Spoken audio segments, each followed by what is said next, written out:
turn on recording and it's not here. You got YouTube.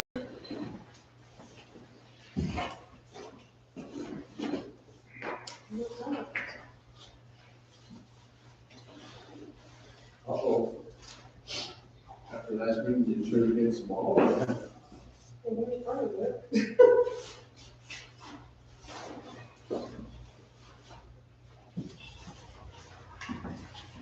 Here we are, wasting our time, I didn't even pay attention.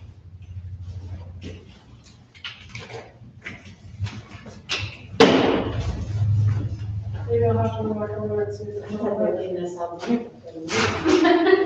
Okay. Yeah, I think the preference is pretty good. Yeah, why don't you, we'll Oh, get no, going. sorry. That's all right. No, it's not. Well, we still got, YouTube's still recording, we're all right. We'll get started with some of the easy stuff. All right, go ahead and get started. We'll start with the pledge of allegiance. All allegiance in the pledge. The audience will rise, please. I pledge allegiance to the flag of the United States of America and to the republic for which it stands, one nation, under God, indivisible, with liberty and justice for all.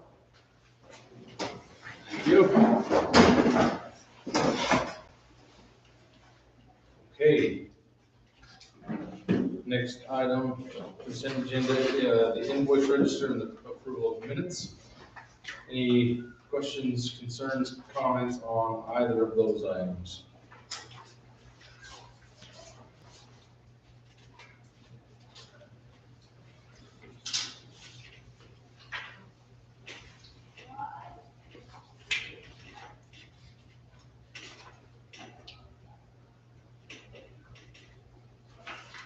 You'll see a few large ones that were some bond releases.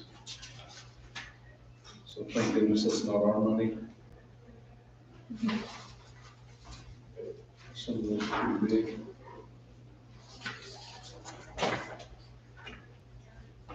I have no questions or comments on the invoice register or the minutes from July 11th. I'll take a motion to approve those. I'll make a motion to approve the check register of 8/8/24 and the minutes of July's meeting. All right, second. All right. All in favor? Aye. Aye. Okay, unanimous, thanks. All right, we'll now open the meeting for public comment. For anything that's not on the agenda, if there's any public comment, if you'd step to the lectern, state your name for the record, and then just be aware, we may or may not respond to whatever the issue may be, but we'll at least have, take notice and go from there. Great, hi. Thank you. Thank you for the opportunity to address you before a final decision is made regarding the Burton Ranch residential development annexation request to the city. I missed the public hearing on July 11th due to being out of town, but I also did not receive a notice. My name is Julie Buckholz. I am a new resident to Francis, but not new to Utah or rural communities. I live at 862 Crabapple Court in the Hart Crossing neighborhood, and I'm one of the 4 single-family residents along Lambert Road closest to the proposed development. If you look at the Burton Ranch concept site plan, my property is just across from the southeast corner of the proposed plan. There is an open lot between me and my next nearest neighbor, the Webster Home and Farm on the corner of Lambert and Hallam Road to the west. The home just to the east of me is currently occupied and for sale.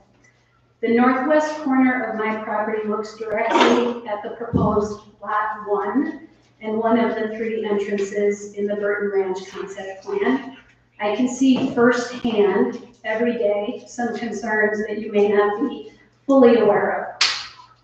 So I have watched your July 11th discussion with the developer on YouTube, and I reviewed the packet materials regarding the annexation request that was tabled at your last meeting. I have reflected a lot and prepared a letter with various illustrations and photos that are too lengthy to read aloud in this forum, but I ask that you please read all of it as you continue to consider the Burton Ranch annexation request. I'm providing you with hard copies of the letter tonight, and I'm happy to email soft copies to your city mailboxes.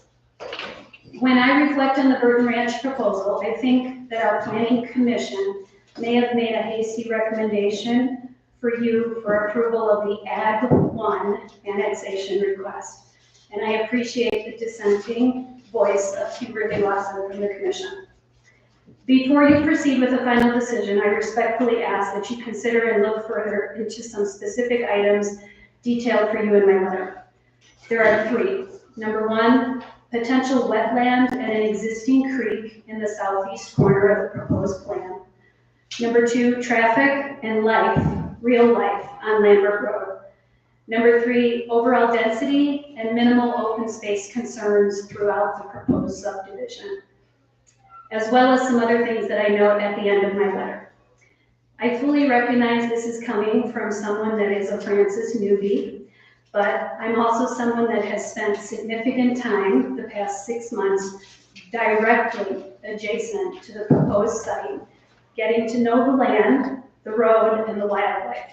It's a very special place on the north side of our city. Let me also clarify, I'm not against the idea of more people being as fortunate as all of us to live in Francis. I think it's obvious that the city is going to grow. All of Utah is growing. I just want to see thoughtful growth and the infrastructure to support it. I sincerely respect the position that each of you are in as you ponder the opportunity to have Burton Ranch be a part of Francis. I trust you will all make a well-informed and thoughtful final decision.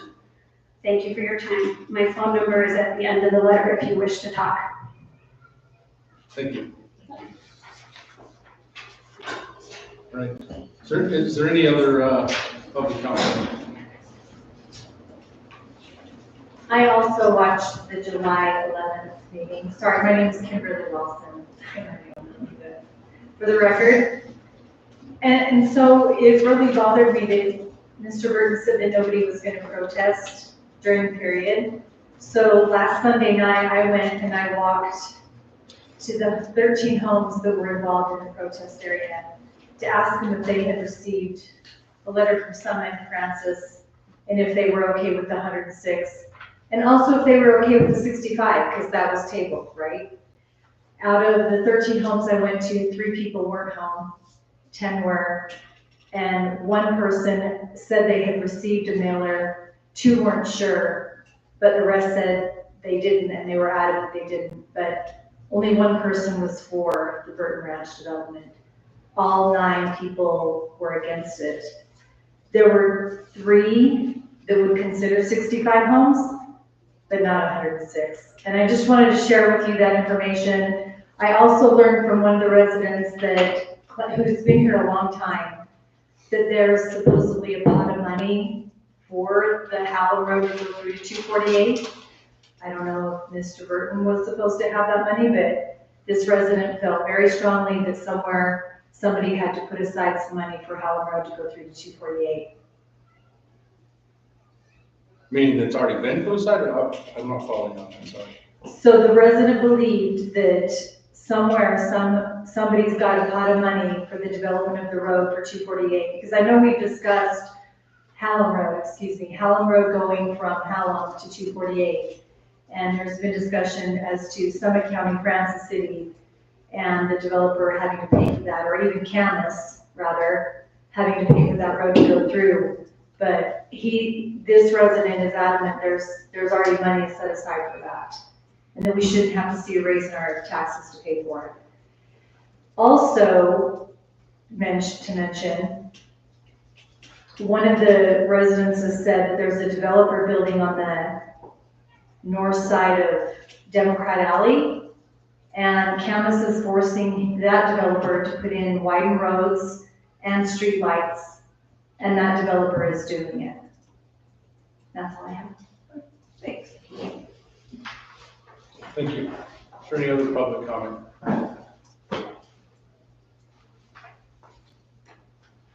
Okay, if there's no other public comment, we'll close that portion of the meeting and we'll move to item number 4 on the agenda, which is a public hearing regarding a possible approval of a code text amendment on the city center height amendment. There is a staff report on this from Katie. It's in Dropbox. And I'll turn the time over to Katie to present that. All right, thank you, Mayor.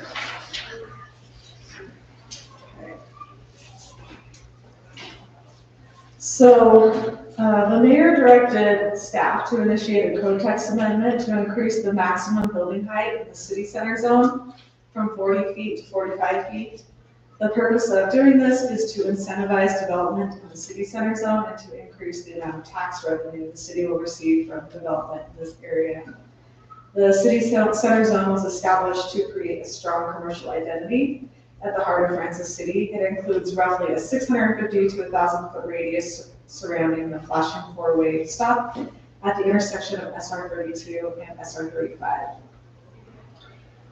When we're looking at a text amendment like this, we look back to the general plan, and the general plan gives some guidance. It says that one of the economic goals is that the rate of commercial growth will be higher than the rate of residential growth. We also have a policy to promote a positive environment for businesses to strengthen and improve the city's tax base and quality of life. We have a goal to create and maintain a sustainable economic base for Francis City, providing tax revenues, increased local employment, and convenience of shopping and restaurants. And along with that goal is a policy to improve, diversify, and increase the tax base. Seek revenue growth from economic development activities to mitigate residential property tax increases. The Planning Commission reviewed this item at their meeting last month. They're forwarding it to the City Council with a positive recommendation, 4-1. The dissenting commissioner was in favor of the amendment and wanted to see it be a conditional use instead of just changing the code. My recommendation is to discuss the proposed amendment and make changes if needed. This is a legislative item, so you can make any of the 3 motions. You can approve it if you feel like it's in the best interest of the city. You can deny it if the amendment is not in the best interest of the city, or you can table it if you need more time to discuss the amendment. A public hearing is required for this item. Adequate notice of the public hearing was given in accordance with state and local law.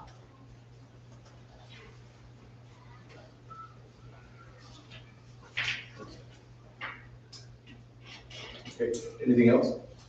Okay, any questions or comments from council before we open the public hearing?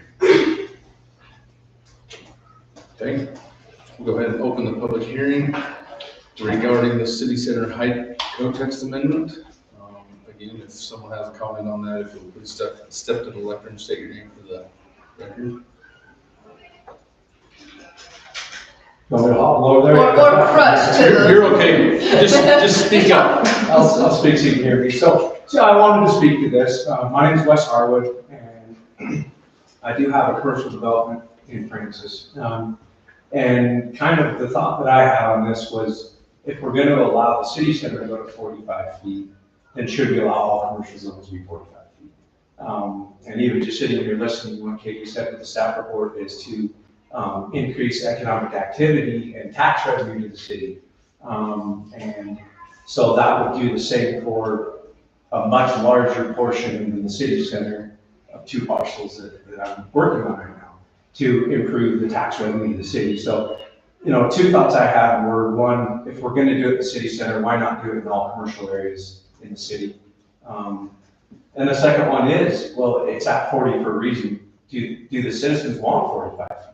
And that's something I think that should be thought of, and I'm not sure what the feedback is. For me, I'm fine with 40 feet. I think that we can make it work, but I think if we're going to make an exception in the city center, I think the question is, why are we doing it? And if we're going to do that, should we do it throughout the city? So those are just the questions I want to bring up. Perfect, thank you. Any other public comment? Okay, we'll bring it back to council for discussion. Any questions, concerns, comments from council? Did somebody ask for this, or you just thought we should do it anyway? Well, there's a couple of reasons why this has come up. We had this discussion a little bit, as you remember, months back, when we were talking about the hotel, on 32, closer to Camas. It's also come up, a few years ago when we were dealing with, can't remember his name, Russ Witt, right here on the corner, where he had a specific design in his building that ended up being over 40 feet. It was a design we liked, but by changing the height, it changed the design and was less desirable, but we still got around that. So anyway, that's a lot of what kind of drove this discussion.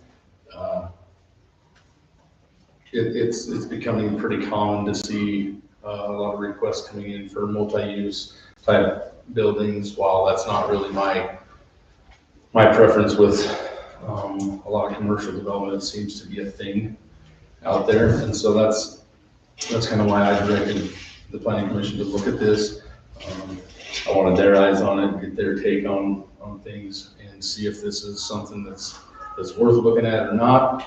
And if so, is it worth going to that 45 feet? I don't know that there's a huge difference visually between 40 and 45, but there could be a pretty big difference functionally between 40 and 45 as far as what you can get done inside that building. So those were the driving factors for the discussions.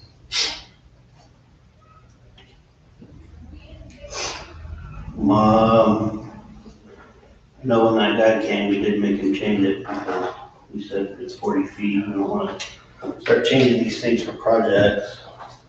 Now, if this is blanket for every project, that's probably a little bit different. Yeah, I don't know. Well, that, honestly, that's why I gave this direction, was because, as you know, I'm not in favor of having someone come to us and say, hey, this is what we want to do. What do you think about changing the code? I prefer to kind of be ahead of that, or require them to stick with the code that exists. And so, my concern is that it may come up again. I would just assume either have it adjusted and have it what we think is appropriate, or not, but at least have the discussion before that request happens. Well, I think last meeting, pretty adamant that I would even lower it. I would go above 40. So, I mean, I haven't changed my mind on that. Part of me thinks, like, is there a huge difference between it? Like you said, it could be functionally, but nobody's come in and said, hey, I can't build this thing unless it's 45 feet. 40 feet doesn't work. I mean, he had apartments above commercial and he was able to make under 40 feet work. So I think it can work. I also want to make sure that we're having the commercial come in and kind of follow the direction of the town rather than the town being at the whim of the commercial. Kind of let them dictate this.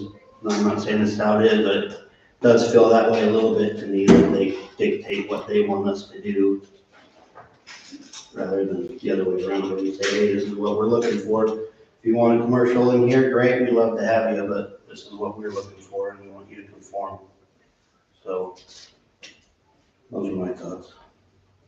Okay. Brad? No, just, I've dealt with this same issue in 2 other cities. Although I'm not an architect or engineer, but the issue is why this is coming up so frequently. It's because the number of stories you can get under 40 feet. What they're trying to do is simply put all the utility infrastructure on the building, and nobody wants to see that from the ground. And the cost of construction these days, they're trying to maximize every usable square footage within the envelope of the building. And so rather than take up that valuable, expensive to build real estate within the building structure, they're trying to put the, HVAC systems, heating boilers, all of that stuff on the ceiling, or excuse me, on the roof, and then hide it behind, what do you want to call it? A parapet wall or parapets or whatever, or some architectural feature. Right. So you're not really getting you're not really getting greater square footage, except for the fact that by not taking up that space within it for the utilities in the basement stuff, they can use that is usable square footage from the building rather than unusable. And so that's why it's come up. I don't know if that's helpful to you guys, but this isn't the first. And it's not just rural cities, it's cities in Salt Lake County as well. Well, yeah, I understand why they want to do it. It's all related to the cost of construction. Yeah, I get it. Yeah, That's how much convinced me. This is the actual amendment. I usually go through that in my report, but it's pretty simple, so I didn't go through it. But basically, it just changes the height from 40 to 45 feet in the city center zone. And then it provides a building height regulation in the city center code. It's quite a bit different than the last building height text amendment we did, which most of that was approved, but that portion about the parapet walls was not. Right. So anyway. The other portion of this that I had mentioned was, part of the reason I had the direction of only in the city center zone was to incentivize the commercial growth within the city center. Because I think it's important that we start to get that city center built and designed so that we have something that we can say, well, commercial development needs to fit within the city. Right now, we don't have a lot of comparison to be made. We have a few projects that are being built or that are approved but haven't been built yet. And so I think having some of those things within the city center and then creating an opportunity or some incentive to build within that city center is important, just to get that kind of off its, up and on its feet and moving forward. So that was also part of it. I think I agree with, if we're going to do it, we should probably understand the importance of having, we want that in the city center, but having it the same across the board for all commercial projects. If I remember right, a couple months ago, we talked about this. I think if we bumped it to 45, that would make us the highest limit. I think Camas was maybe 40 the highest. I can't remember what Oakley was, but I remember looking at it, I would put Francis as the highest allowance for commercial. Also, if there's not a real drive to change it, do we need to? Yeah, those are my thoughts on it. So I think 40 already is pretty close with. If I remember right, 40 was the highest. Would still be the highest.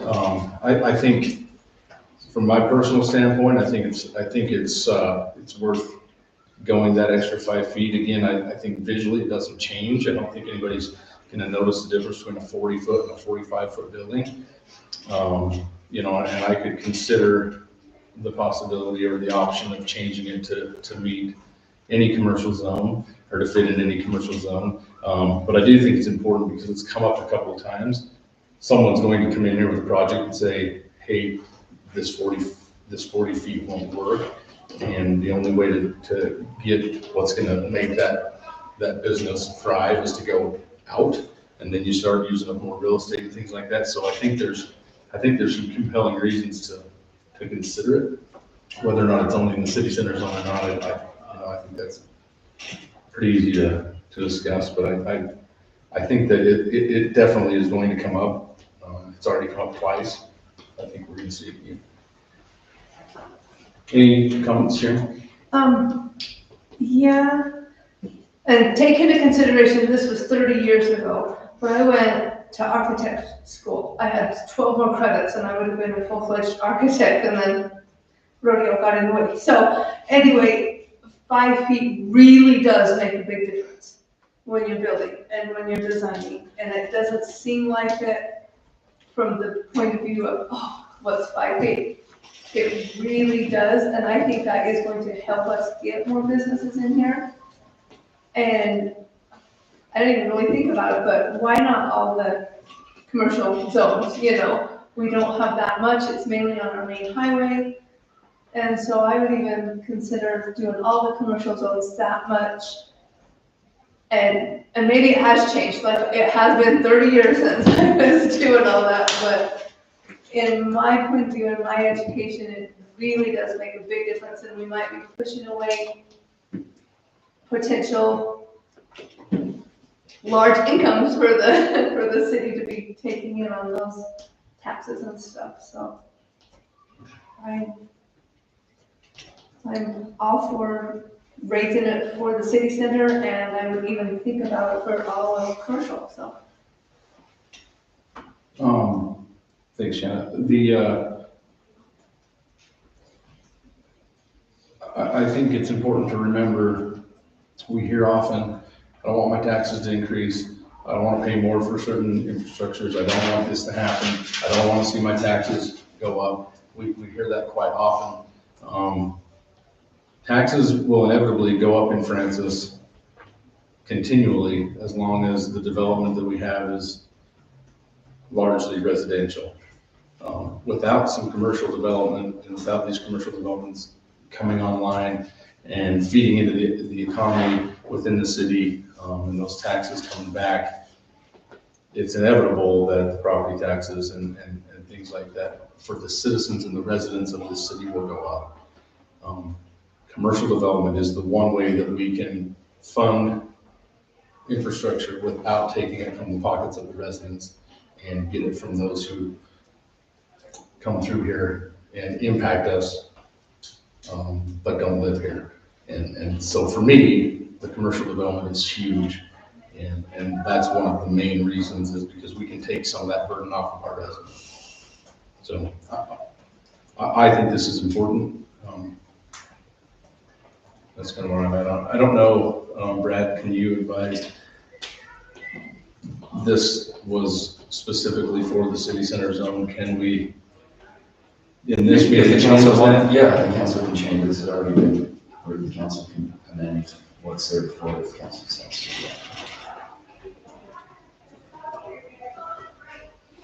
Okay, so I think there's a couple of things that we can consider. One is, do we want to do this at all? 2, do we do it only in the city center zone? And 3, do we do it in any commercial zones in the city? So any other thoughts or comments?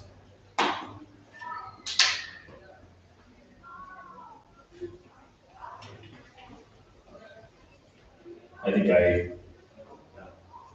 probably be okay with it. Kind of like what Shannon said, though, I'd like it to be across the board. So it's not just limited, because you still benefit if it's, developments are in the city center, right? Sure. I understand what you're saying, I believe it too, but I would much rather the city benefit for some, smart commercial than just throwing a bunch. It's not gonna have as much residential. Okay. Anything else?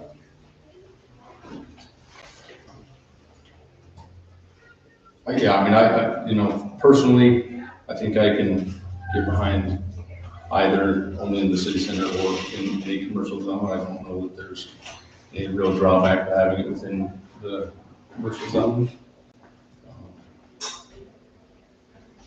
So with that, I'll take a motion if there's no further comment. Make a motion to approve the city center height text amendment. Do you want it to include all the commercial zones? Yeah, including all commercial zones. Okay, is there a second? I'll second that. All right. Do you want to approve that resolution? Hold on, yeah, sorry, there's an ordinance that we can approve with your amendment. That's 2024-08. So we just need to get that modified before it gets signed, but Yeah. Yeah. no problem. So if you just want to include Modify, the language will be similar. ordinance 2024-08 with the modification of the commercial. Okay, I'll make a motion to amend 2024-08 with the modification. Okay. You still second? I'll still second. Okay. The mayor is aye. Shannon? Aye. Sam is not here. Clayton? Nay. And Quinn? Aye. And the motion passes. I won't sign this one, we'll get it modified before I sign it.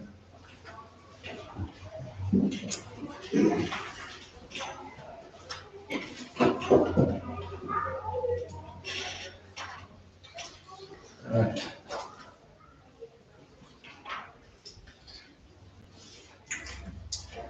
Next, item 5A, Southwest Field final plat. The applicant is here, White Crittenden. The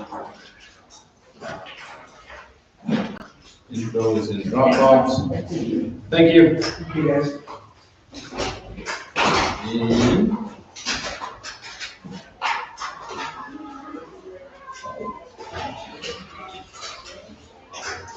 okay. Anything on? Yes. Because the party's over. Hey. Bye. We didn't hurry fast. All right, so Mike Crittenden owns parcel MCRIT-A-AM, a 17.60 acre parcel near 2256 Willow Way. It's on the southwest corner of SR 35 and Willow Way, as shown on the map. It's outlined in red. He authorized Wyatt Crittenden to apply for a subdivision to create residential lots for grandkids to build homes on. A preliminary plan was approved by the city council back in March. And we also approved a zone map amendment to change the zoning for a portion of the development area from Ag 1 to residential half. They're moving forward with the subdivision process, and they've submitted a plat as well as construction plans. I reviewed the plat, taking into consideration our codes for the Ag 1 zone and for final plat. Here's their final plat. They've incorporated all of the review comments that I had. Just as a reminder, it's just creating 7 lots for the grandkids and the family. A large portion of the parcel will remain as agricultural land for now. They are building a road, Rookies Way, and it meets our standards. Scott can talk more about that. So to me, it looked like they met all of our requirements. The only outstanding item is to complete the address table before the plat's recorded, which will happen for sure. It's just getting the addresses from Summit County. Once we get those, then they can put them on to the plat. The planning commission reviewed this item at their July meeting, and they are forwarding it to the city council with a unanimous positive recommendation. My recommendation is to approve the final plat with the condition that the address table be completed before the plat's recorded. A public hearing is not required for this item. We've already held a public hearing for the preliminary subdivision approval and this amendment. That's it for me, but I believe Scott has a staff report. Scott? So, this is gonna connect to the water line on 1000 East, and luckily we've already stubbed that under the impact road. So And we put the sewer manhole and on. put the sewer manhole on. Good call on that. So that's all in. The road's gonna be 30 feet of asphalt with 6-foot travel on one side like we have in other subdivisions. And they have temporary turnaround and meet city code at the end of it. All stormwater is gonna be retained on the side.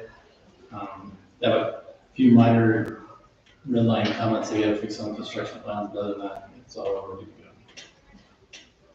Perfect. Do you have anything to add, Wyatt?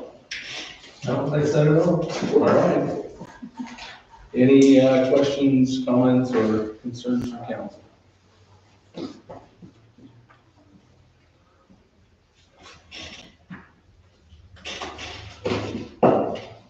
If not, I'll take a motion.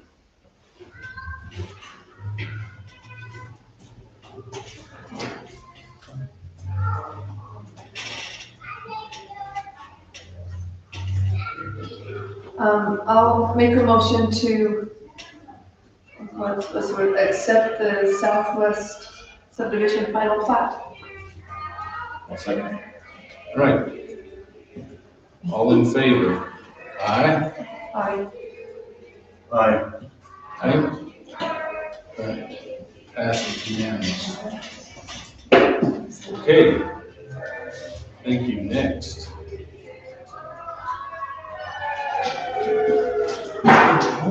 That's definitely more fun than party.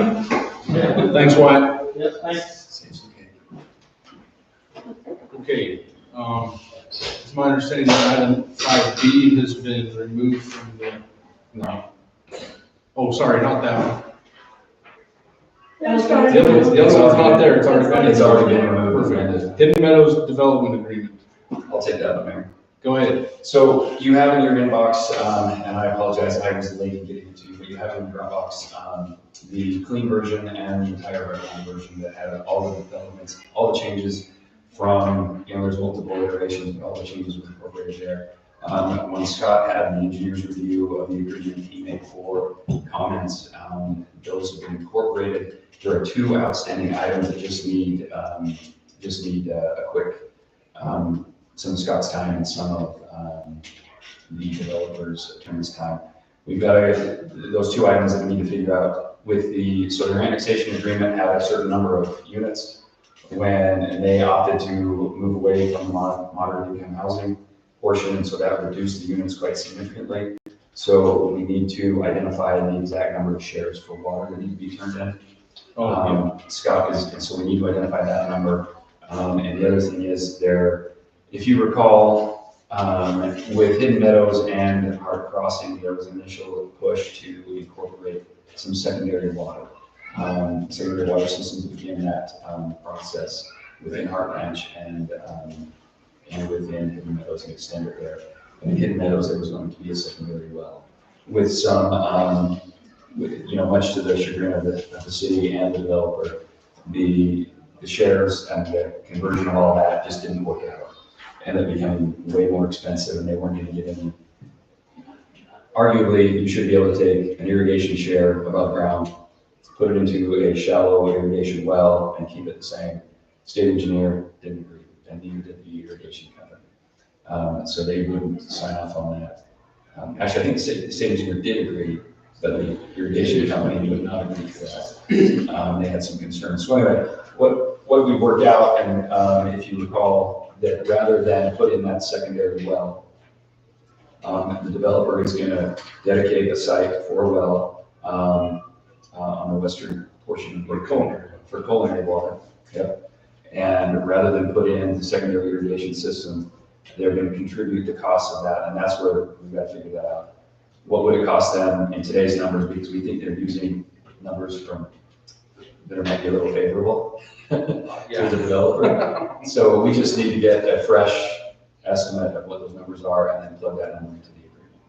And so those are the 2 things. Other than that, we removed what seemed to be concerning language related to the number of shares that are required.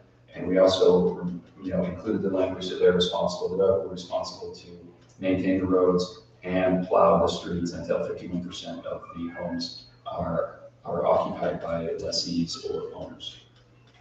So, to go back to the secondary irrigation system, one of the considerations about that was the city having to own and operate 2 water systems. The costs to have 2 pipes in the ground, both coming from wells and things like that, that it's going to cost the city more money because we have 2 pipes, we got to maintain 2 wells, all that kind of stuff. So with the unfavorable on the water shares, we kind of said, let's take the money from the secondary irrigation system, have it contribute to our culinary system so that we can get well on that side of the city, and it'll also, like we talked about in the past, that it'll allow us to take Beaver Street irrigation shares, so it'll have another water system to kind of pull water to pull from. So that was a benefit, rather than trying to have a secondary system that is going to probably cost more for the city and the residents to operate, because we have two systems that they got. Yeah, I think it's important to point out that by saying that it costs the city money, what that really means is that the residents then end up paying more. Yeah. The same. The water bills. The same for secondary, or maybe bills. even more for secondary than they pay for culinary, which doesn't make any sense. That's insane. That's accurate, yeah. And the other thing, the other good thing that this does, this speeds up the ability of the city by, rather than having a secondary system installed by the developer, this gets us a jump start and not, I don't know, 50% maybe a 50% of the cost of creating a new well tank and developing that. website, yeah. Which, yeah, I mean, as everybody knows, the more diverse we can make our water systems and, add redundancy, that would add redundancy into it, that we just began to have this year. So with the other tank that was installed last year. Okay. So as far as, So if this is acceptable for the council, and I'm recommending approval, it would be, the motion would look something like, motion to approve this subject to identifying the number of water shares and identifying, taking a fresh look and getting a mutual agreement on the costs for the contribution to the culinary system. Somebody could say so. So moved. all right, there you go. Is there a second? I'll second. Okay. Shannon? Aye. Clayton? Okay, say that one more time. Hold on. It's already recorded, so, okay, motion Way to, too fast. sorry, motion to approve conditioned upon inserting the number of water shares and sources that need to be there for the development. And then taking a fresh look and identifying an agreed upon cost for the contribution to the culinary system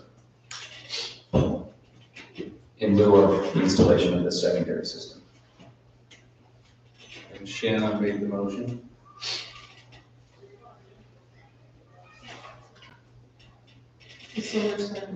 Yes. Okay. Next item. Did you want to vote? Yes. Well, I don't think we Did everybody vote? I think she stopped it in the middle. Yeah, we didn't vote yet. No, Mayor finished it. We all voted. No, Suzanne stopped it and says, No, I said, hold on, but it, so, we'll revote. Shannon? aye. Clayton? Aye. Mayor's aye. Record's clear. Here we go. Clear as mud. Okay, next item is a fire restriction. I direct the staff to go ahead and look into this, look at making a fire restriction. We do not have to do this, it's simply, something to consider. The reason that I looked at it is, as you know, we've had like 4 or 5 fires on the west side of the valley in the last few weeks. Things are pretty dry. If it'll just rain, we won't have to worry about it so much, but I would prefer that we don't have some major catastrophic fire, either within the city or just outside the city, created by something inside the city. So that's why I had made this direction. Basically, this is a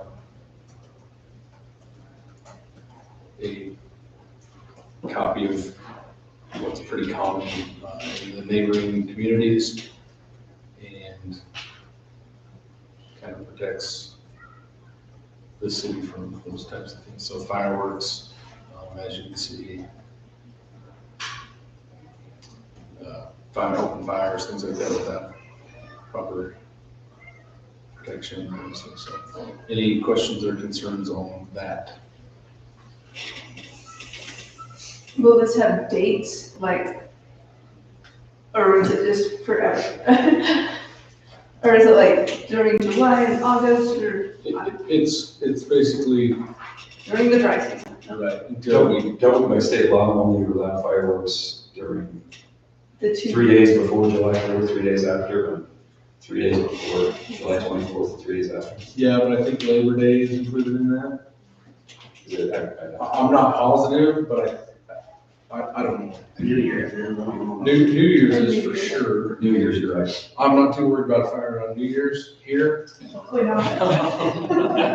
If we have a fire dangerous at New Year's, we're in trouble. But basically, it goes into effect and then you can just renew it. That's what date on there? I mean, we could put, Well, it says effective date Okay. is today. Sorry, it's 4 days total, so it's July 2nd, 11 a.m. to 11 p.m. through July 5th, 11 a.m. to 11 p.m., extended to midnight on July 4th.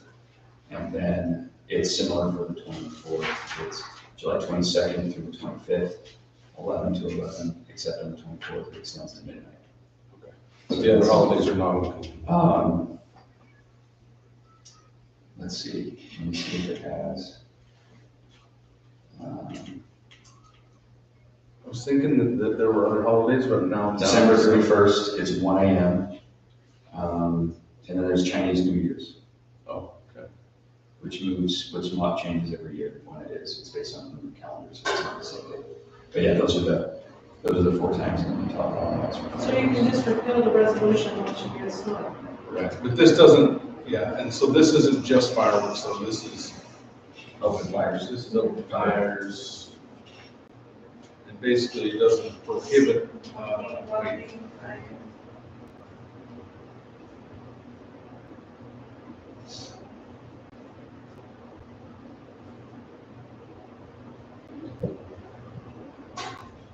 Yeah, so it doesn't prohibit those things, it just prohibits them in certain instances, right? Like cutting while you're grinding in areas of dry vegetation. So if you're in your driveway or, you know, in a place that's not a fire hazard, you can continue to do your work. It's just a matter of protecting the dry areas.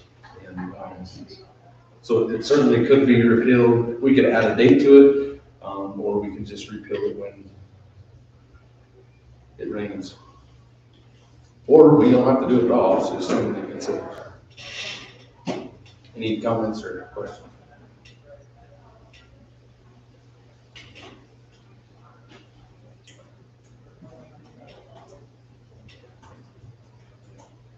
Okay, if no comments or questions, I'll take a motion.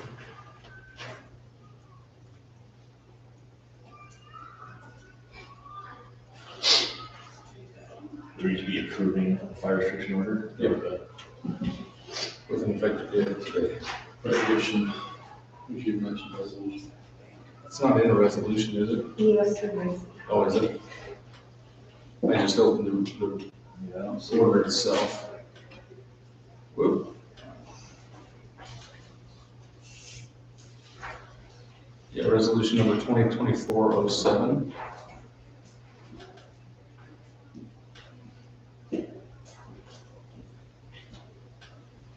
I'll make a motion to approve fire restriction order resolution 2024-07. Awesome. The start date of August 8th. I'll second it. Shannon? Aye. Clayton? Aye. Mayor's aye. Clint? Aye. All right. Next. Moving right along. Okay, Frontier Days. Start down there with you, Clint. We got the plaques done for the Veterans Tribute. Continue to work with Cagney on the presentation of the flag. Okay. Working on, we have the music and working on the talent show. But then I found a different besides Mountain Town. Oh. It's gonna save us some money. Perfect. I really like what I've seen from them. Doing We that. like saving money. And, Who is it? it's got to reach out to me, about a week ago. And let's see, his band is, well, he's got 4 different groups they work together with. Oh, so it's like this is a musician that's kind of doing his own. So the first band, the Beat Diggers, then the Lean Canteen, and the Ravens, Andrea and Queens Country, and then Current Creek. They're classic rock, country, some bluegrass, a little bit of everything. I think will fit right in with what we got going on. So, he's gonna, we're saving $5,000 with that, so as a win. And then I think that's everything from mine. We'll continue to keep moving forward. I'll put flyers out for the gun club, their shoot that they're doing. Oh, Katie, I emailed you that, if you can get that up there. Can we put it on Facebook? Can we also put it on the city? It's already on. On both of them, okay. It's on, yeah. Started to shame, she's like, I want to make sure we're good on that. I think we got it on the Francis City Facebook. No, I didn't put it on there. I put it on the Frontier Days Facebook, Okay. and she's gonna put it on the website. Okay. I reshared it. So we reshared it. Yeah. So we should, I put it on the, community information Facebook page as well. man, look at you. Awesome, so, can we put any of these flyers somewhere or other than, I know Shane's put some around. Oh, yeah. We put one of these Yeah. in your front porch. Oh, you'll see it there. She's kind of isolated. But so far, everything on my end is squared away. Katie, I'll get you the flyer for talent show, where I got some people that have signed up. Perfect. So that should be good. I'll get that to you probably tomorrow. Okay. I'm gonna post those similar to this. Everything's squared away on my end so far. Okay, sounds good. And Jeremy, Mayor, I'll get your flyer up as well. It's not mine, but I know, but you sent it to me. I'll get it up. perfect, no worries. Any luck with any of your sponsors? Yes, I've got 2 I'm waiting back from. I'm still trying to get hold of one of them, but some messages. But all of mine have been reached out to so far. I've got another $1,000. So Nice. potentially another, whatever the other 2 ones are gonna do. But Great. Thank you.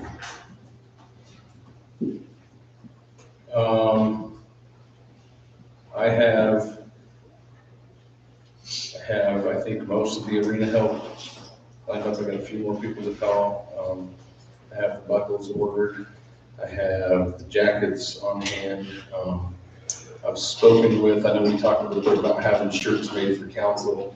I think there's also a little bit of money we can have shirts made for arena help that we will provide for them, much like Oakley would do, and then get them back, keep them cleaned, and then we'll maintain those so that we can use them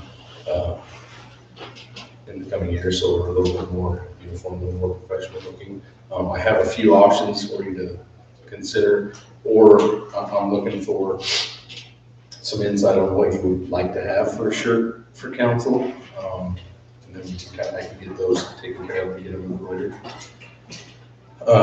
So that's kind of what everyone, I prefer a long sleeve. I mean, this is what I wear, long sleeve Western shirts all the time. So that's what I would get. That's what I'll get for the help. But that doesn't mean we have to necessarily do that for council. So if you guys have a preference, let me know what that is. We can get them. Clayton, you should do the kimono style, right? Hawaiian shirts or something.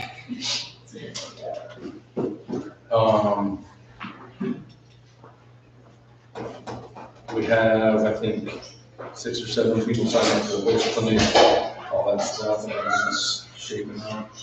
We have horse games lined up. I talked to Brent Kelly, he'll be here as the announcer. I think Suzanne's got EMS figured out. We have Hoyt lined up. Okay, concessions are on track. And I've talked to most of my sponsors, I've got the one that have not, and I think we've got a couple of pretty decent sponsorships out of that, so. It's kind of, on my end, I think. Clayton?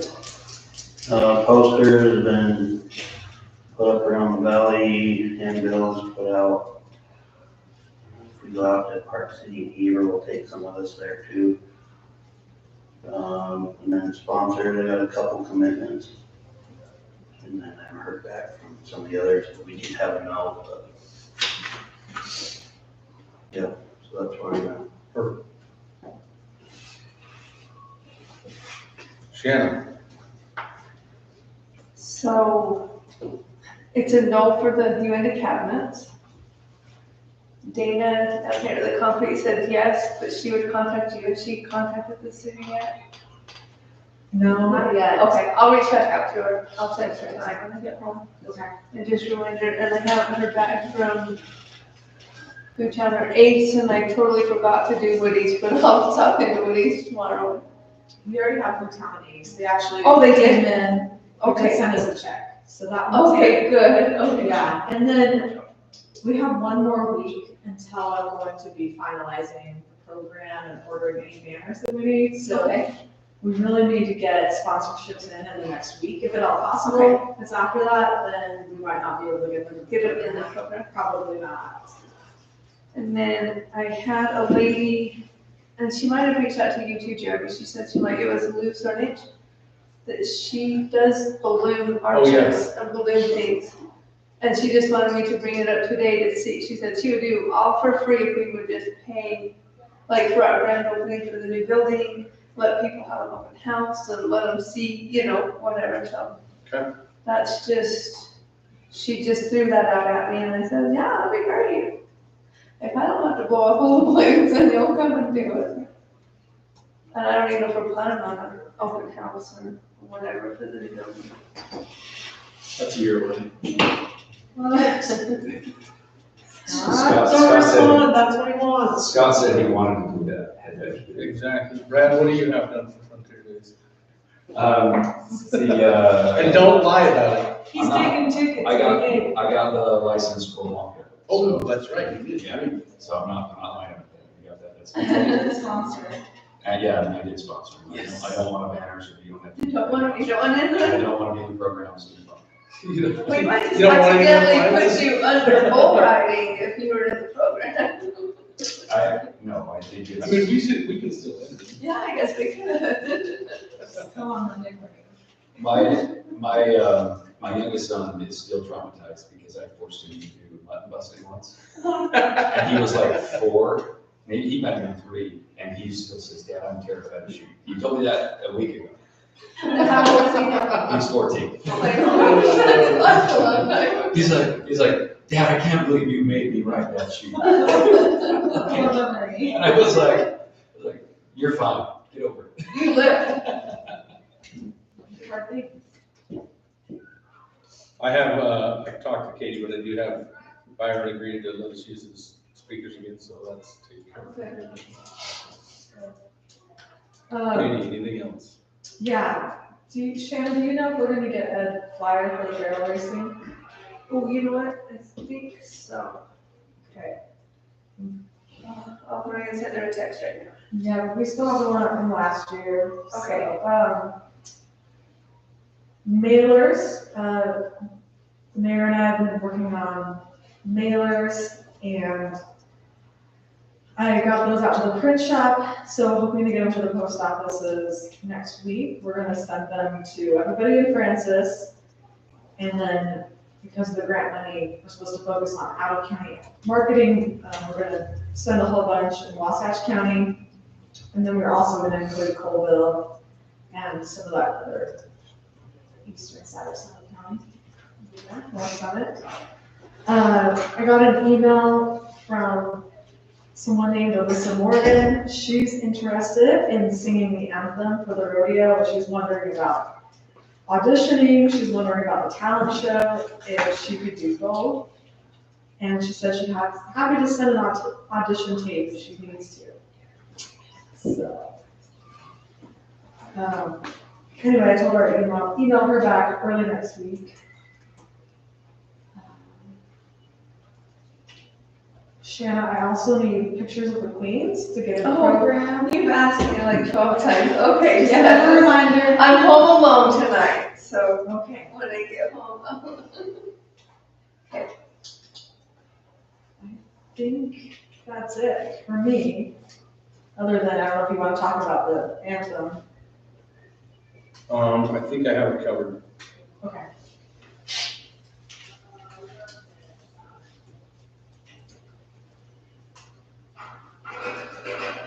Just let me know before Monday if you change your mind.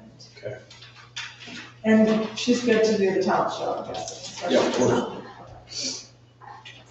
Okay.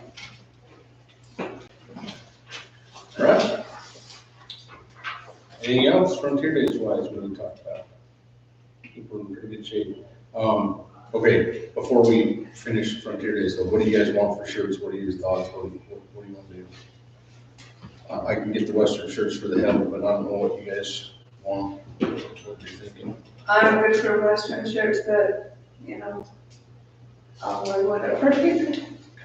If everybody else doesn't want to be in cowboy attire, I'm good with whatever. Clayton? No, that's fine. We just, text me your sizes, and I'll get them taken care of. I'll order some, like, something wild and crazy. I'll send you a few ideas before we commit, so you have your chance to say no. All right, on to the next item, council reports. Anything from council that we have not discussed so far? The only thing I have is, Ennis did reach out to me today about Wreath Across America. Yeah. We used to plan on being in the city council meeting in October. We'll get that wrong, but I told them that we wanted to help them in whatever way. So, kind of be the light of the ball on that. Or you guys both know. That's, Bye, thank Thanks. you. Thanks for having us. Perfect, yeah, he actually reached out to me, for the sheriff's office involved today too, so, but as far as I'm concerned, we'll plan on being involved, so I appreciate your help. Anything else? Anything else from council? Well, she says it's the same flyer, she's just changing the dates. Okay. But she did send me a picture of the buckle. There's a picture of one of the buckles. You can't win that, like, So, I think she did good. yeah, look good. Great, so Okay, maybe I'll have her add the buckles, she'll probably add the buckles will be in this year, we'll get more information. Awesome. Yeah, sounds great. final reports? Okay, I've got a few things for you. So next meeting, I know, gonna be quick. Next meeting, if you went to cabinet, is planning on doing an addition, so we're gonna be likely looking at their site plan. Oh, So okay. the planning commission will be looking at it next week, so as long as they don't table it, you should see that next week. We do need to figure out phones in the new building. More of a note for you, Mayor. Yeah, have you heard anything from Wallace? Met with them today, so he's supposed to be giving me some numbers. Okay. And did you get the Kegel Run proposal? You know, I think we got that. I did get it. And what did you say it was only for, didn't include the phones, right? Yeah, it's just for the internet. It's nothing to do Sherry, you know what to me? Oh, yeah, Sorry, that's just easier. maybe Yeah, we can look at this. we'll do that, I'll have you come maybe we'll put it in the email. Okay, sorry. Okay, no, that's good. I'm glad you brought that up. I'm just trying to figure out, we'll get this figured out, we'll get it taken care of. Okay, awesome. Don't let me forget. Last thing is that we have some, it's up on the screen. We have some issues with the code that came to my attention. You might remember Mr. Loftus coming and commenting last month. Oh, yeah. And one of the things that he brought to my attention is that our code conflicts. In one case, it says that it's unlawful to have any kind of deposit, store, keep, permit, accumulation of any kind of junk, which is, in his case, could be the cars that are unlicensed or inoperable. But then in a different section, not too far down, it says that, I mean, it could also be my pile of steel. could probably be a lot of people in the city, but he just happens to be the one that is getting the enforcement. Right, he's the one that has to care, right? He's the one dealing with it. Yeah, we did receive a written complaint. Right. From an attorney, through an attorney, I should say. So, a little later down, it says that any kind of unlicensed or abandoned vehicles should be screened from public streets and adjacent property or stored within an enclosed building. So, in one case, it says you can't have them at all on your property, at least out in the open area. And the other place says you can't have them unless they're screened. So he's saying, well, mine are screened, I have them behind a fence, I even increased the height of the fence, so neighboring property owners should be able to see it. But, Unless you're standing on ladders. right, unless they're standing on a ladder. Trespassing. But anyway, Well, I mean, that's a little bit In of that a particular conflict. case, the neighbor would be in violation. Yeah, that's part of the issue as well. Isn't that interesting? Yeah. Or, I shouldn't say would be, but there's a potential. Yeah. They're not screened from this side of the property. They're, the property, they're not screened. Yeah, I actually liked his recommendation of having it like, that you can't complain about your neighbor unless you're fully in compliance with the same code. I don't think that's good. Well, as an example, There's a little clean hands doctrine in there. as an example, I had a complaint today about traffic and speeding and all these problems within a neighborhood. We went there to do some enforcement. The only violation we saw in the area was the complainant's illegal park vehicle. So. Are you serious? So it happens That would all work. across the code enforcement everywhere.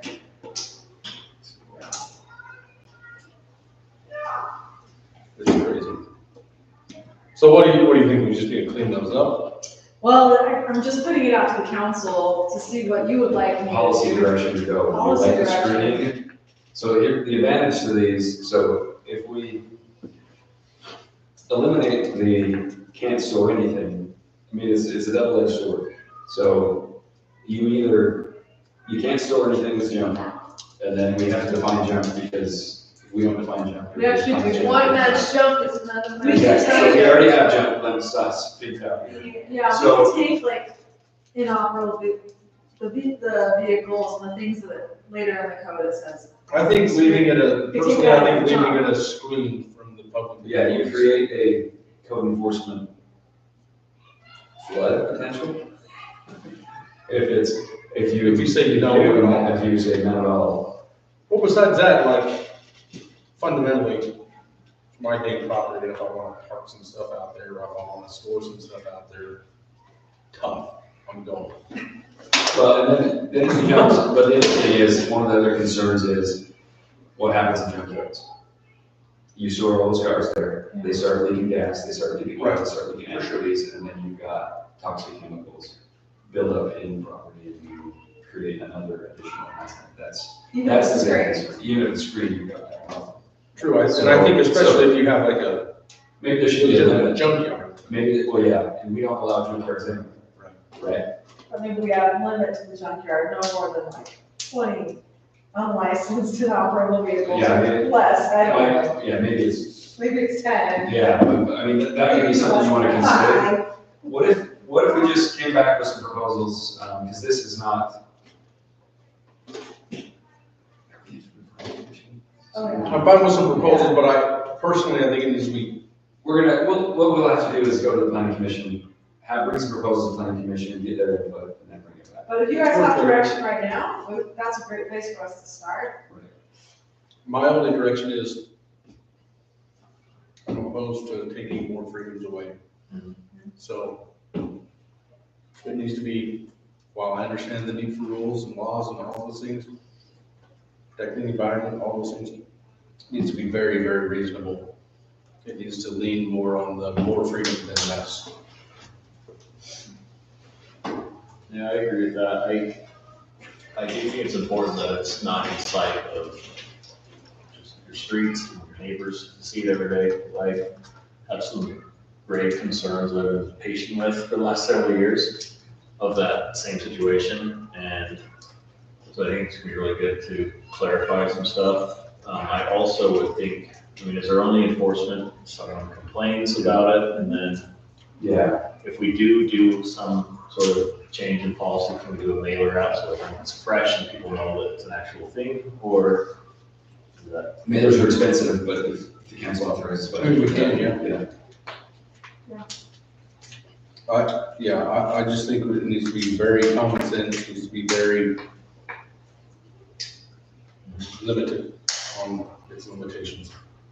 Yeah, and this isn't, the goal isn't here to restrict or create more regulation. It's to correct the conflict between the two provisions. And I think that's important. Yeah. We need to have no conflict. So as far as like cars, old cars, are you okay having them on someone's property, or are you okay with like 5, 10, as long as they're screened? I don't know. It's not just something you want to work out with planning commission? We could, the other option is we can check other cities around the state that are similar to Kansas as far as, population size and all those things, and see what they do with it. That's one way we can take a look. Yeah, I think you gotta be very careful putting a hard number on it, because, just as an And example. it could also be related to space, right? So if you've got 20 acres, You have 200 cars. you can have more cars than if you have a half acre or a quarter. Well, what bothers me or concerns me is, take for instance, and this isn't a dig on anyone, I'm just using this as an example, but the Vegas property down here. It's not my favorite to look at, but it's not my place. But there's vehicles that have been sitting out there for 50 years. There's probably 15. I don't know, but what I'm saying is, We're not trying to create a code enforcement. yeah, I don't think it's to create a fiasco just for practice. Yeah, and that's, one of the consequences that I've seen is you update your code enforcement regs, you send them out and advertise them to everybody, and all of a sudden, everybody in the city's looking at it and looking for problems, and then there's this flood of code enforcement that comes in, and again, small city, Katie's our code enforcement officer. She's Just wait till next summer, we'll get an intern or something.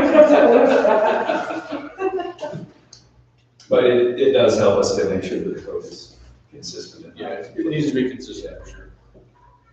So does that make sense? So Yeah, I think that's good direction. we'll take a look at what's reasonable, what other cities deem reasonable, and we're not saying that's what we're gonna do, but we take a look to get us a starting point and, come back and have some suggestions. Good point, that's cool. Yeah, and if we are concerned about some properties, I'm fine if the council wants to give me a list, or I've had councils before that did that, they would kind of give me some, past mayors, give me some direction on, I want properties, these properties I've noticed have some issues and I want this brought up, but if you have something you'd like me to look at, we can definitely do that. For sure. That's it for me. Perfect. Is that all you have? All right, Scott?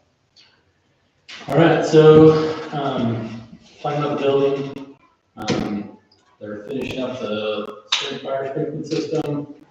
The insulation, get ready for drywall, so it's moving right along. The water line project up on 1000 East is done, they just gotta raise the manholes and water valves and stuff, but it's pretty much done. And those guys do good work. Looks good. And they fix the shoulders, they do good work. I haven't heard too many complaints about speed yet, but Yeah. I have noticed a lot of cars going a little bit faster when I'm standing on the side of the road. Yeah. Then UDOT is going to be paving 35 from the intersection here all the way up to Noblets. And they started today. Yeah. They started today lowering valves and stuff. They're not gonna be back milling and stuff for another couple weeks, but that's gonna be, like, they put 70 days on their project timeline to finish that, so that's gonna be a mess going that way for a while. You Are said they they gonna let are, me through? What's that? Are they gonna let me through? Well, I'm sure they'll let you through with the flagger. at some point. I know, I mean, I'll have to just talk to them because I can't wait for the pilot car. It takes me a lot longer, you know? Yeah, I don't know how the final car, if it's just gonna be, it's up flaggers, but I'm not sure yet. Just go buy a love gun and throw on top of that thing, do whatever you want. Okay. I usually do anyway during construction zones. And then, That's not official advice, don't do that. I don't know if you're gonna say this, Scott, but at the same time, we're also resurfacing between Camas and France. that's what I was just getting. Okay, never mind. Thanks for. Great taking my minds time. think alike. That's the introduction, go ahead. No, in their infinite wisdom, they're going to be chip sealing from down at the bridge down by Rockport to Camas. Oh, jeez. And that starts Monday. Yeah, So, I thought it was dumb to have two signs, and then somebody explained it to me, no, it's for two different projects, and I was like. Well, so in all fairness, though, they may be done with chips. chip sealing only has 35, 40 days on it. Oh, it's that long?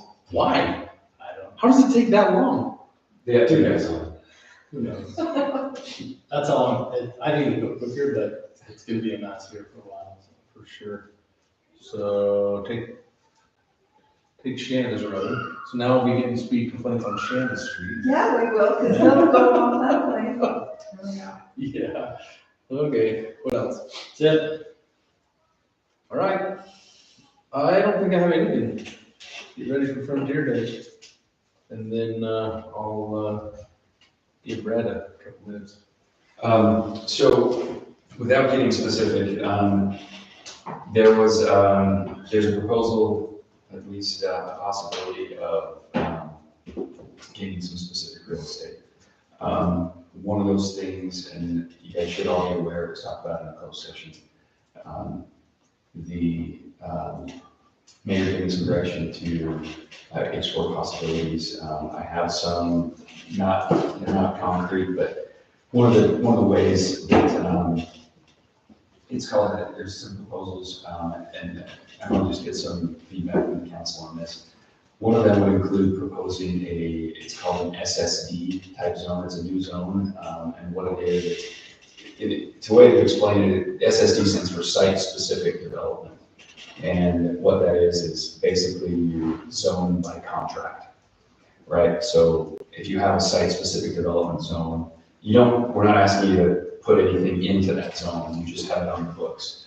And in addition to that, you would have a transfer of development rights ordinance, right? So what that does, the transfer of development rights ordinance will say, okay, I've got this property, and let's say it's 10 acres. I've got 10 acres here, and I've got 20 acres here. I have the right under the current zone to build this many residential units on this 10 acres, and I have the 20 acres over here. Rather than put units here in the 10 acres and here on the 20 acres, I want to take the rights that I would have right now on this 10 acres and put them over on this 20 acres and be able to build denser and more units on the 20 acres. Now, that number is not specific to this incident at all, or this potential. It has nothing to do with it, it's just for easy numbers. So let's say the 10 acres, you can build 10 units. 20 acres, you can build 20 units, so it's Act 1. And then instead of doing that, you're gonna say, okay, I'm putting 30 units on this 20 acres, and I'm not gonna develop this, I'm gonna put a conservation easement on this. Or transfer ownership of it, or put it under some sort of public use kind of benefit, a park space or whatever, right? You do it there, and then this, and what that does is it basically preserves space here that maybe it's beneficial to preserve here, and it basically makes development more efficient here for the developer. Meaning the developer, it's easier to build, 30 units on 20 acres than it is to build 20 units on 20 acres and 10 units on these 10 acres. It's just, you get economies of scale, you get your infrastructure is shorter and all that stuff. So anyway, that's the benefit for a developer to do that, but the public benefit is you preserve the open space here. So that's one way to do that. My question to the council is that something you would like me to put together for the council's review? Obviously that would have to be, because it's land use, its own way, it would have to go through planning commission as well, the public hearing. And again, we're not asking you to zone anything that way. We're not asking, that would come later if it comes up. But this is just a tool in the toolbox to be able to customize a zone for a specific project. I mean, they're two different things, but they're two different options that would help with respect to that particular project that's been discussed. Well, it seems like a way to incentivize those open space easements and create those where you may not otherwise get them. Right. Exactly. And the other thing I wanted to mention, so that's something that if the council is interested in that, we can certainly put that together with Katie. That's not, we won't have to invent the wheel on that. Those zones exist. The ordinances exist. I've got a couple of them that I've used in other cities. They seem to work well for specific and really, they're desirable projects, right? That make a difference in the community. So that's, and it is a customized zone, truly a customized zone where you can customize height, density, anything, and it's basically zone by contract. What does the developer need? And obviously, before anything's zoned to the SSD zone, the council would already have agreed to what the zone and what the customized versions are. So this doesn't sell anything, this doesn't approve anything, you're not advancing anything. By let's say that we had this today, the developer would have to come and propose something, and it'd have to be pretty compelling to do it. It's not used in every situation. You're not going to go and be asked, oh, I want an SSD zone all the way up 35 and all the way up 32. You're not going to get that. It's not that kind of a tool. It truly is site-specific development for something that truly is good for everybody and everybody wants. So, I'm not commenting on the particulars of any specific, I'm just saying these are tools that exist that could facilitate something that I believe that my understanding is the council wanted to at least evaluate. So that's what I'm proposing that that's related to that particular issue. So we can come back and bring a proposal. Is that something the council wants staff to pursue? At least have those. I mean, I don't think it's a significant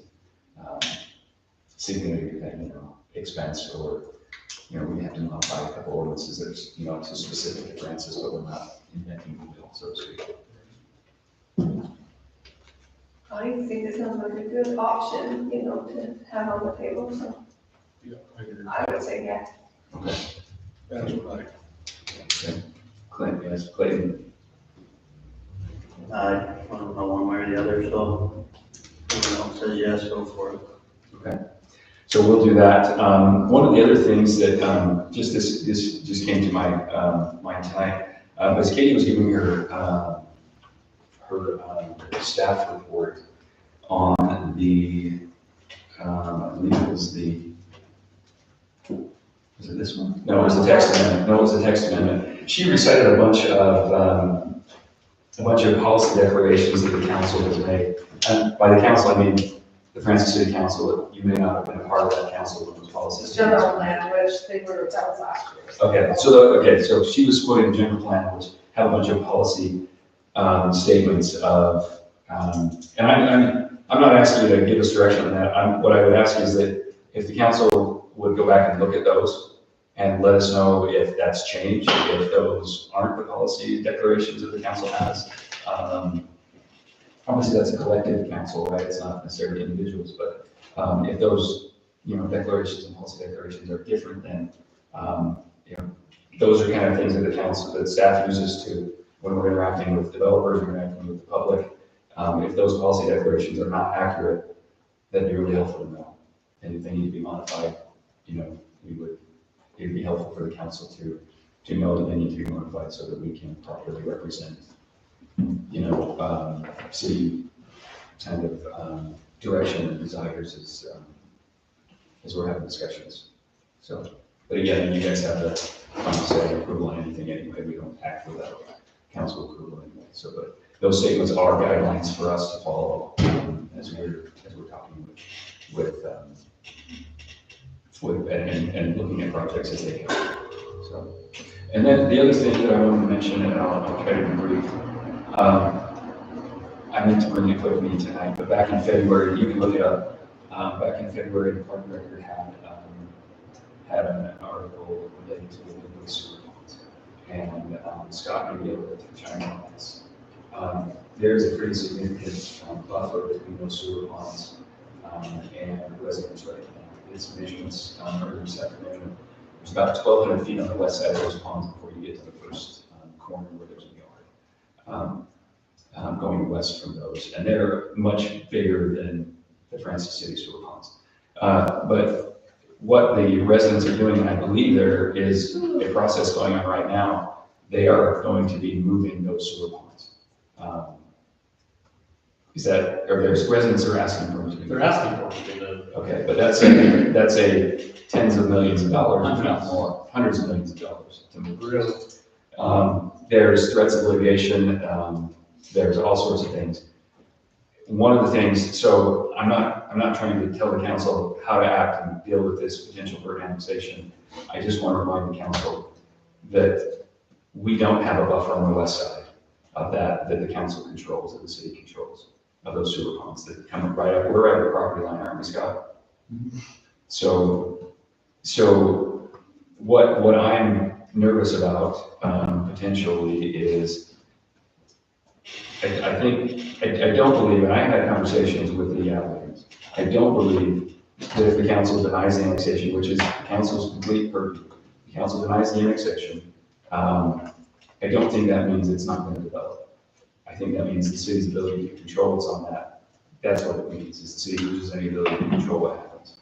And so I know there's a lot of pressure on from residents and from everything else to slow, stop, prevent.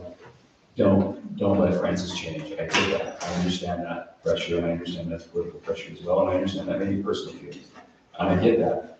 But in the staff report for that thing that was there and indicated because they pulled it, the value of what they're proposing in the initial proposal, I haven't looked at it, but it's similar. The value of that initial proposal to the city of creating that buffer at zero cost to residents and to the city is over $5 million. It took the city 20 years to say the cost to build this, and that wasn't $5 million. Is that right, Suzanne? The building? Yeah. It's 3. Yeah, but no, I mean, how many years did it take the city to save that money? I've been here for 11 years. Okay, so it took 11 years to scroll that away? Yes. Okay, so 11 years. This is probably conservatively not quite double, but potentially more than double. The cost of that, what their initial proposal was, that gets the city that buffer. A significant buffer. That A would allow for additional sprinkling, it would allow for the expansion of the ponds, again, at no cost to residents. The expansion would cost, but the land itself, the underlying land, wouldn't cost anything. So I just want to make sure that you're taking that into account before you make that vote. And I've already been told that if the council says no, they will develop elsewhere. Not elsewhere, they'll develop the same property. Yeah, they'll develop elsewhere, meaning not in Francis, but it will be in West Hills, it'll be in Camas, it'll be in the county, but there will be development. And chances of having 75% of that as a buffer are just not, they're not there. In Francis, that is there, outside of Francis, it won't happen. So I'm not pro-development, I'm not anti-development. I just think it's important for the council to just look at that and recognize the benefit that is, that in order to cover the cost, Katie did some math, it would be $10,000 per household to cover the, just if it's the conservative cost of that. Just the cost of the land, The cost of the land. developers are under contract. And their initial proposal, and we could get in an annexation agreement, would be that would be under conservation easement that would allow for sprinkling, sewer pond expansion, et cetera. That would, I mean, that's a huge gift to the city. In my opinion, so I just want to make sure that the council takes that into account as this is going to be coming back. So, And I was out at the sewer ponds last week, we were working on an issue, and I was looking out there, but I would like to take you guys out there and show you the sewer ponds, show you what we're looking at, so that you guys can see firsthand, where the property is, how it's right up against our fence line. Another couple things I'd like to just talk to you about as far as just the operation of the system. So if anybody's willing to do that, I'm willing to meet you after work sometime, take you out, show you, so you can see what's going on at the sewer pond, so you can have a better understanding of what's going on. Because the concern with what has happened in Midway and just, that's all that it's concerned. Yeah, I'd like to go out there. And so 2 council members at a time, just with open public meetings, act requirements, it could be 2 council members at a time. And we'll just do it. And we'll fish if you want. No, I'm good. I'm just saying, hunt season's not open, but we can fish for salmon. I have been out there, and we saw a gentleman hunting geese right next to it. That had just left the ponds, so. Scott made a couple of comments, he's like, I don't know that I know they got been down there. I know what I mean. I don't want anybody eats any kind of waterfowl, because there's lots of sewer ponds between here and wherever. And And that's somebody said they don't land on cell number 1, which is where the good stuff comes in. They don't land on it. Yes, they do. They have babies. They're all out there. So why anybody would think about duck hunting and on the other side of the fence? They're probably processed by some liver. I know about that. That's your favorite pond, right? Yes. There We do are, have a boat if you want to go out on it. there are bugs. There are a lot of bugs. All right, anything else? I think that's sufficiently clear to go ahead. Perfect. Most important motion of the night then. Please, someone. Make the motion to adjourn. Second. Aye. Aye. Thank you. Did you turn that recorder off?